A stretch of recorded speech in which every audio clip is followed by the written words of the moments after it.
Vamos conversar hoje com um jovem de grande talento. Aos 38 anos, já assumiu cargos importantes e com muita competência. Jornalista dos bons, já passou por TV, rádio, jornal, assessoria de imprensa, sempre se destacando e deixando sua marca. A nossa conversa hoje é com Luciano Correia. Certo? Certo, João. Obrigado pela generosidade sua e quero dizer, antes de tudo, do prazer imenso de falar nesse programa aqui. A vida inteira eu admirei, gostei muito do Videoteca e tinha uma ponta de inveja de cada um daqueles entrevistados semanais. E vou confessar aqui uma coisa, sempre tive muita vontade de ser convidado por vocês aqui. É, né? Que coisa boa, então. Então juntou a fome com a vontade de comer. Porque nós também tínhamos você em mente há muito tempo. Mas, de repente, quando estavam preparando para chamar Luciano Correia, você deixou a peripê, né? Certo, e porque há uma série de programas que tratam de assuntos paralelos aqui no estado, na televisão, e acho que nenhum deles com, digamos assim, com um mergulho tão profundo, tão substancial, tão denso, né, no entrevistado, sem ser aquela coisa glamurosa, né? Eu acho que é aí um fruto da produção fantástica que esse programa tem e da sua apresentação brilhante também. É isso mesmo. A gente procura fazer a coisa mais simples possível, sem dar aquela coisa sabe, de profundidade demais, porque é um papo, na verdade o programa é um papo.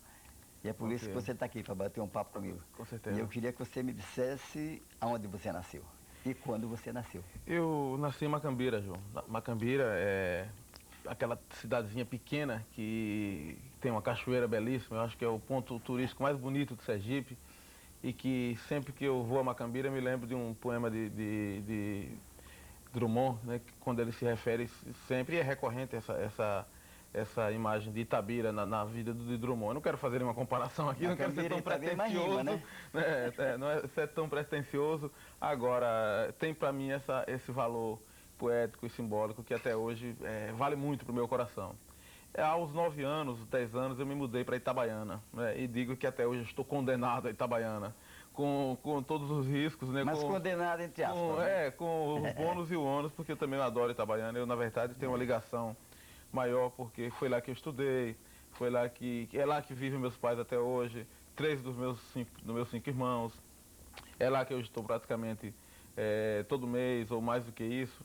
E que eu gosto muito. Eu acho que é uma cidade, do ponto de vista cultural, talvez é a cidade que mais influencia, digamos assim, um amálgama cultural de Sergipe. Se é que Sergipe tem uma cultura própria, distinta de outros estados aqui próximos, eu acho que essa herança vem muito de Itabaiana. Então isso me orgulha. Itabaiana é uma cidade que demonstra assim, um progresso sempre crescente, né? Eu não sei se é aquela ligação que a gente tem com os caminhoneiros, não sei o que é. E às vezes eventos que acontecem lá, que às vezes nem acontecem em Aracaju, que é a capital. Vai acontecer lá. Chega tudo de bom, a gente diz que tudo de bom e de ruim chega primeiro em Itabaiana. Quando essa onda de venda de armas, essas coisas, começou a se popularizar e a se tornar motivo de denúncia, há muito tempo se sabia que em Itabaiana se comprava metralhadora Uzi, esse tipo de coisa. Como também, como eu disse, de Itabaiana saiu Alberto Carvalho, saiu Vladimir Carvalho, né? Saiu Tétis Nunes, né? E continua saindo Amorosa, enfim. É uma cidade riquíssima e como é da natureza humana, tem do bom e do ruim, né? Tem também a criminalidade, o risco, tudo aquilo que caracteriza a vida moderna. Eu enxergo Itabaiana como uma espécie de Veneza, aqueles entrepostos comerciais que os chamados burgos que se formaram na Europa no século XV, XVI. Itabaiana, por uma situação geográfica, e, enfim, por ela se situar na boca do sertão, né, do Agreste, e próxima também do litoral, então ela é um ponto de convergência de todos esses povos, de todas essas gentes que estão a todo tempo viajando, né, comerciando, né, e ela se tornou, desde o seu começo, esse entreposto comercial. De modo que acho que hoje ela ainda se beneficia disso através de um comércio muito forte, muito vibrante, que mesmo em situações de crise como essa agora, que o país inteiro vive a recessão, ela mantém-se pujante, mantém-se até com uma certa elegância. Aquelas casas vendendo ouro, vendendo, né, joias e tudo.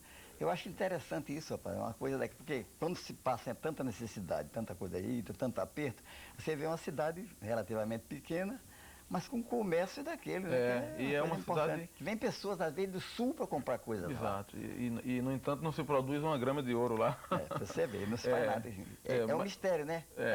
Mas o que acontece? A Receita Federal pode desvendar esse mistério. Mas é uma cidade com esse lado, esses aspectos, e mais um outro, que é uma cidade que não tem grandes milionários e também não tem muita pobreza. Sempre foi uma cidade mais ou menos equilibrada, com uma distribuição de renda que foge da média nacional, da média nordestina.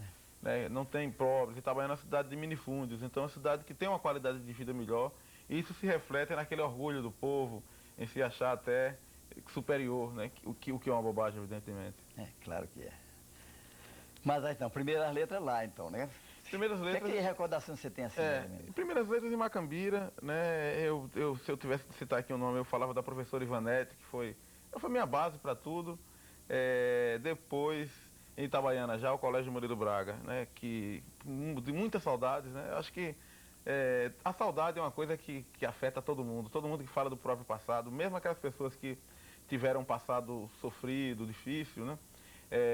Tem nas suas referências mais distantes, né? Um quê de saudade, de carinho. E eu que tive, então, toda a minha trajetória sempre tranquila, sempre muito agradável, né? Tive muita sorte na vida.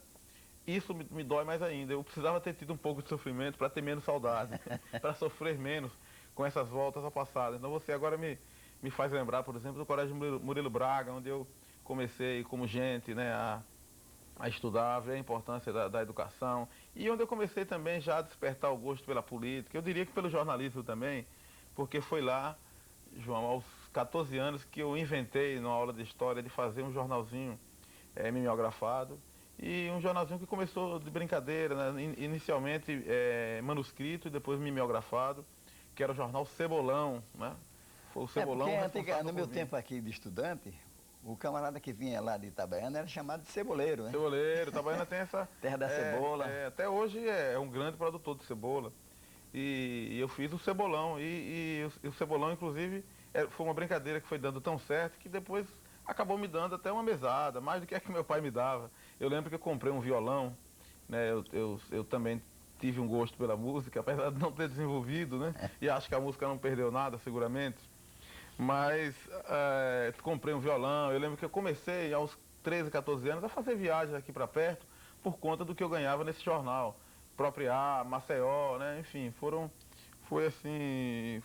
o meu começo de vida como empresa autônoma. Possivelmente, talvez até o seu primeiro emprego, né? Possivelmente. Não de carteira assinada, não de carteira assinada, mas de fato, né? Porque tinha minha renda, minha graninha, e comecei a despertar também uma coisa que é talvez o fato mais marcante da minha personalidade até hoje, que é esse gosto pelo mundo. Que você tem também, né, João? De correr mundo, de estava comentando isso aqui hoje, estava lendo o seu currículo, o currículo do Luciano tem muito a ver comigo também. Eu não estou muito parado, não. Toda a minha vida foi, sabe, não gosto de parar muito tempo num lugar. A perspectiva de saber que existem 200 países no mundo e, portanto, sei lá, 200 ou mais formas de cultura que a gente conhece pela TV, e é uma forma também agradável de conhecer, mas eu gosto de sentir o cheiro, de ver a luz, né? Porque você sabe mais do que eu que cada lugar tem a sua luz própria. Quando eu fui para Cuba, e foi a primeira vez que eu saí do Brasil, em 89, eu senti isso, né? Assim, a luz era diferente. Como é diferente os cheiros que sente na rua, aqueles cheiros, por exemplo, das frituras nas ruas de Lima, né? O jeito do povo, né? Os costumes. Na Bolívia, né? Também tem. Da Bolívia, Principalmente nessa lado da culinária, lá que é uma coisa terrível, tem umas comidas bravas lá, né? Fortíssimas, condimento. A maneira como cada povo se vira, digamos assim, para preparar os seus alimentos, né? Eu dou um exemplo concreto. A aguardente, a cachaça que eu adoro tanto aqui, no México é a tequila, né? No Chile é o pisco, em Portugal é a bagaceira. Na China é No o... fim tudo é cachaça. É, Né? mas é tudo aguardente e cada povo tira dos seus meios disponíveis, né? É. Na China se tira o saquê do arroz, Do arroz. né? E, enfim, em Cuba se tira o rum da cana, a gente tira a cachaça da cana e por aí vai. E isso é uma coisa que me encanta muito. Ir conhecer esses povos e experimentar de cada ingrediente dessa cultura. Ô Luciano, quando você faz essas viagens assim fora do país e frequenta essas culturas diferentes da nossa, você leva sempre uma aparelhagem qualquer para registrar, né? Ou registra tudo na cabeça? Eu registro mais na cabeça. Eu tinha antes a pretensão de escrever, e quando eu estava em Cuba, eu escrevi 17 artigos sobre a minha passagem em Cuba, na Folha da Praia.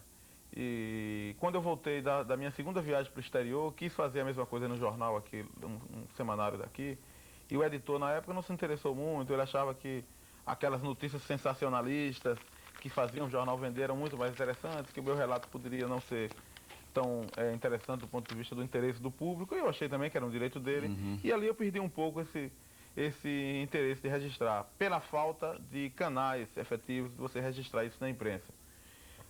Até hoje, inclusive, eu tenho isso como uma crítica, o fato da nossa imprensa se modernizar, se estar modernizando do ponto de vista tecnológico, né, jornais coloridos, bonitos, bem diagramados, mas do ponto de vista dos recursos humanos, do jornalista mesmo, da preparação do profissional, ele continua um pouco obtuso, né, com uma linguagem, uma visão muito quadrada, muito careta das coisas. Se abre muito pouco, né, por exemplo, para a reportagem, que eu acho que é o que faz um jornal ser vibrante, ser interessante para o leitor. E acho que eles precisam se desenvolver mais nessa área. Então, as minhas viagens têm olhado um pouco menos para esse lado, em função da falta de veículo mesmo. Eu acho interessante isso que você falou aí, porque pessoas conhecidas minhas, meus amigos meus, às vezes vão a Cuba por força de espetáculo, de se apresentar lá em teatro e tal. E às vezes eu pergunto assim, como é a vida lá em Havana? Aí o cara já tem a visão própria dele, do que ele acha o que é. Aí ele diz, mas lá o povo passa fome, e não sei o quê, todo mundo tem que entrar numa fila para comprar um bife. Né? Quer dizer, eu acho que essa visão é um pouco deformada. Porque 30 e tantos anos com esse povo assim, um povo fez uma revolução daquela, não suportaria ficar com Fidel assim, né? Quando eu estive em Havana, em 89, foi a primeira vez que eu saí do Brasil, foi a primeira vez que eu fui num país socialista. Eu era na época, ou me considerava na época um comunista ainda. E foi todo um choque de cultura, de uma expectativa, um deslumbramento, não apenas por estar indo num país comunista, mas também por ser a primeira vez que eu saí do Brasil. E fiquei a vida inteira com a distinção entre o que era um país comunista e o nosso país. E cada vez mais eu vejo como o ser humano, esse elemento que está aqui, né, é igual em toda parte do mundo, até mesmo no chamado primeiro mundo, né, como a pobreza, ela existe mesmo na Europa, como a gente vê mendigos dormindo nas marquises de Londres, mas sobretudo nesses países pobres. Como é tão parecido a vida do pobre num país comunista como num país socialista? Claro, não tem diferença. Capitalista. Então, assim, se fala tudo isso, as pessoas criticavam muito no começo. Hoje eu não tenho mais nenhuma vinculação ideológica, não defendo mais Cuba por motivo político. Continuo amando, me apaixonei até hoje pelo país, pela cultura sobretudo, pelo povo. Agora, me parece que esses brasileiros que vão lá e voltam falando de fila, de comida, não tem do que falar, porque nós temos filas aqui para as coisas mais elementares, né? Pelo contrário, nós temos 2 Brasis, um funcionando muito bem para quem tem plano de saúde, para quem anda de carro importado, mora em condomínio fechado, com segurança própria, com polícia própria, com estado próprio, com deputado próprio, senador próprio. E o resto do país, né? O país do SUS, o país sem lei, né? Das chacinas e tudo isso. Então, não, acho que não há situação mais agressiva do ponto de vista social do que essa que nós encontramos aqui agora quando saímos para a rua. Essa semana mesmo foi um terror lá dentro do cinema. É uma coisa terrível. Agora, você veio para Aracaju para fazer o ginásio. Não, o ginásio eu terminei em Itabaiana, o científico, antigo, o acadêmico, né?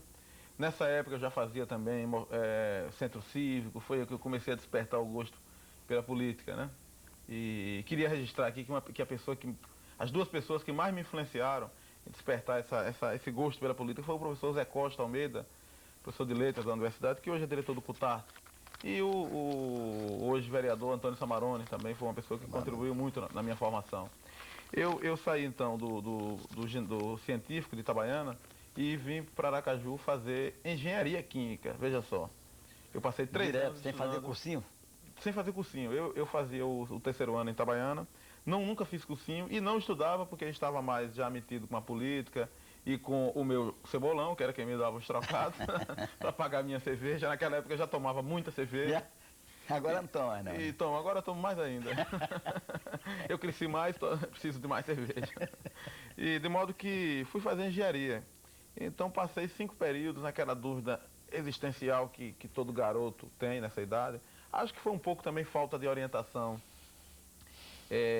pedagógica mesmo, né? Acho que se hoje a gente tivesse um nível pedagógico que tem nas escolas, de tentar descobrir a vocação do aluno, seguramente eu teria feito direito. Porque eu gosto da oratória, eu gosto da interpretação, da aplicação das leis, enfim, a discussão que rola em torno do exercício do direito me interessa muito. Eu acho muito excitante do ponto de vista intelectual e eu me daria muito bem, seguramente. E, ademais, minha mãe é tabeliã, né? E na época eu era escrivão substituto. Então eu teria, por direito, na época, eu teria herdado já o cartório de minha mãe. Estava em situação, inclusive, bem melhor do que essa penúria que eu vivo hoje. Estou brincando. Mas, enfim, teria toda uma cancha profissional, digamos assim, na área do direito. E fiquei até hoje, de volta e meia, quando o jornalismo me traz alguns sabores, que me aperta um pouco, eu falo assim, ainda vou fazer direito. Não sei se estou ficando velho para isso, mas quem sabe um dia. Não, não existe isso. Velhice o quê, rapaz? 38 anos. Então quem sabe o direito. Na flor da idade, com boa saúde, tomando sua cervejinha, conversando com os amigos, né? É isso. Né? Batendo papo e tudo, isso vai longe. Mas é isso. Então veio fazer engenharia química. Fez e me considerei formado no 5º período, né? O curso tem 5 anos, aos 2 anos e meio já me dava satisfeito. Eu já sou engenheiro por minha conta própria.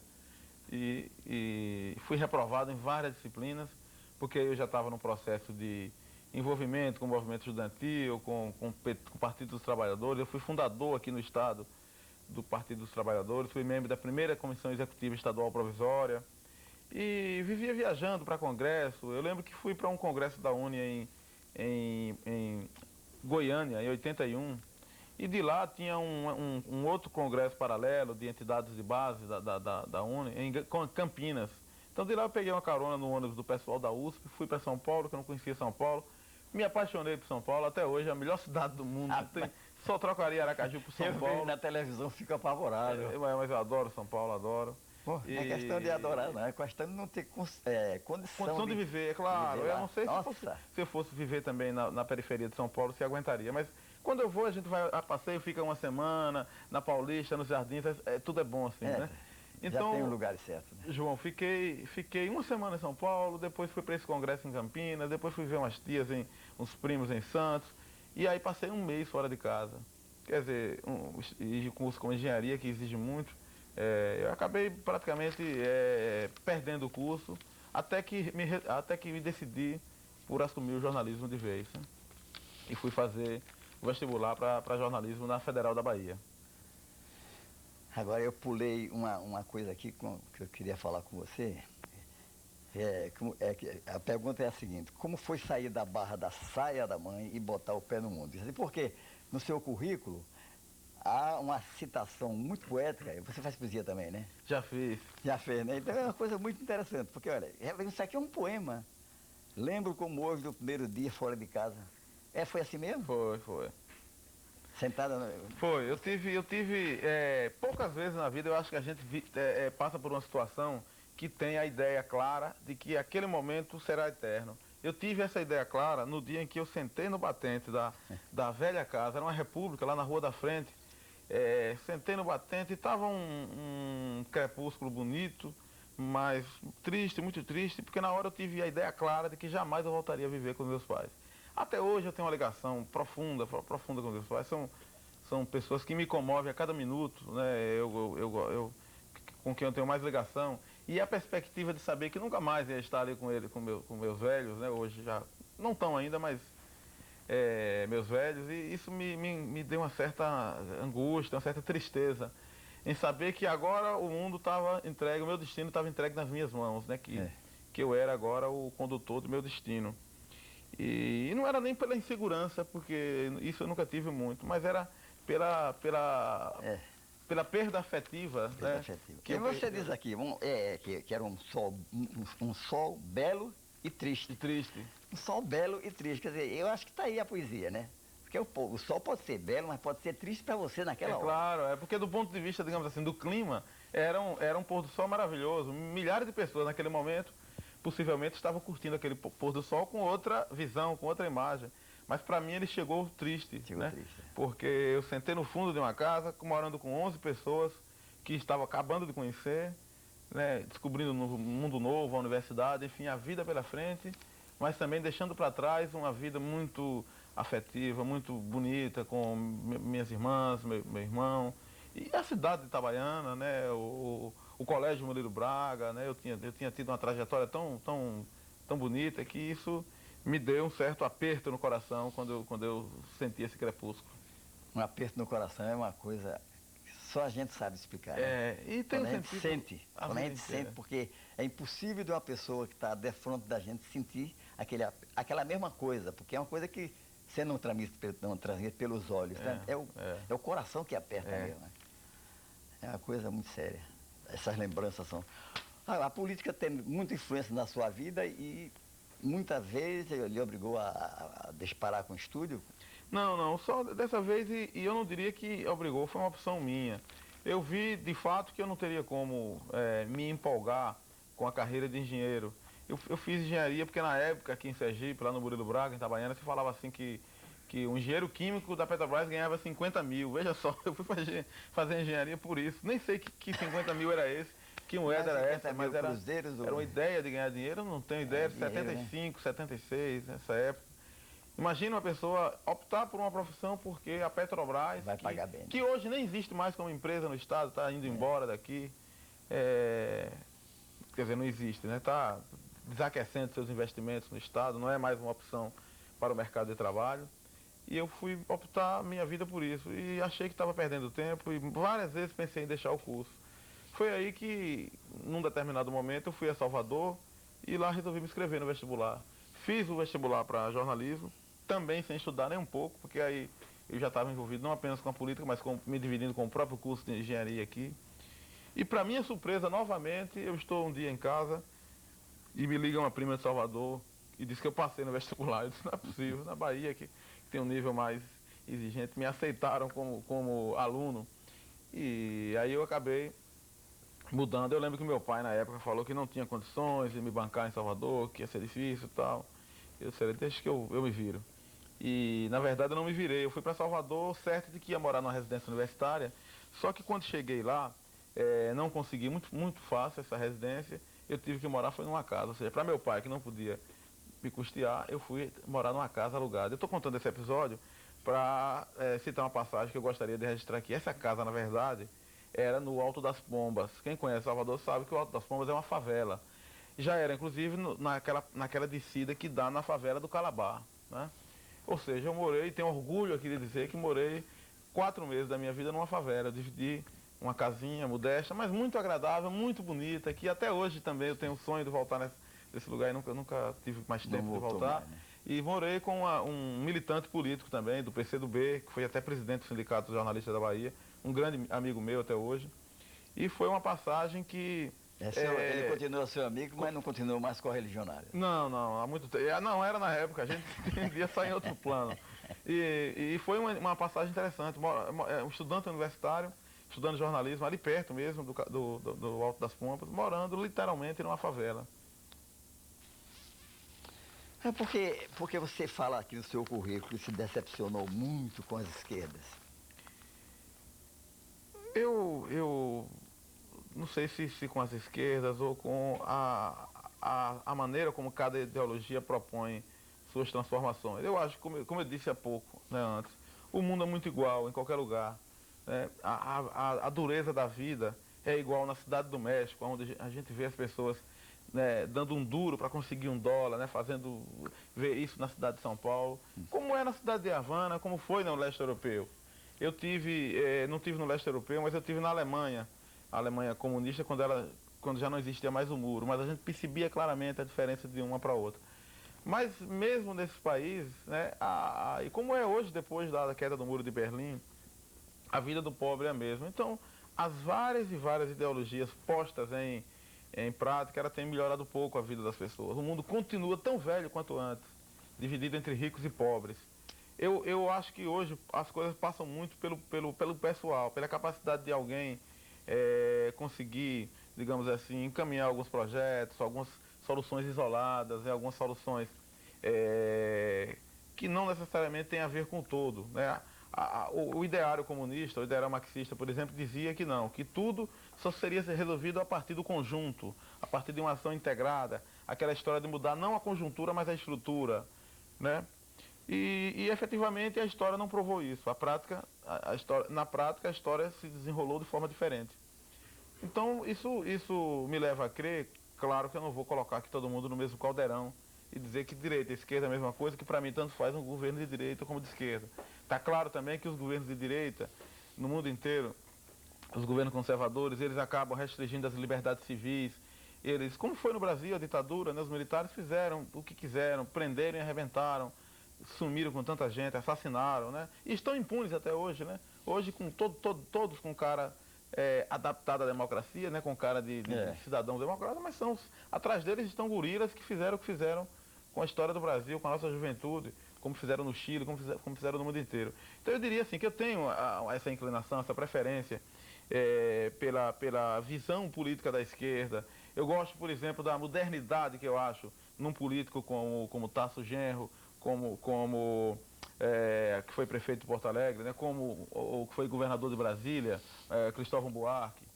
Agora, acho Lula, por exemplo, muito velho, eu não gosto do tipo de messianismo. Do ranço, né? O ranço, o messianismo, até o despreparo mesmo de um Lula, de um Ciro Gomes também, que eu acho a versão aí modernizada do Collor, né?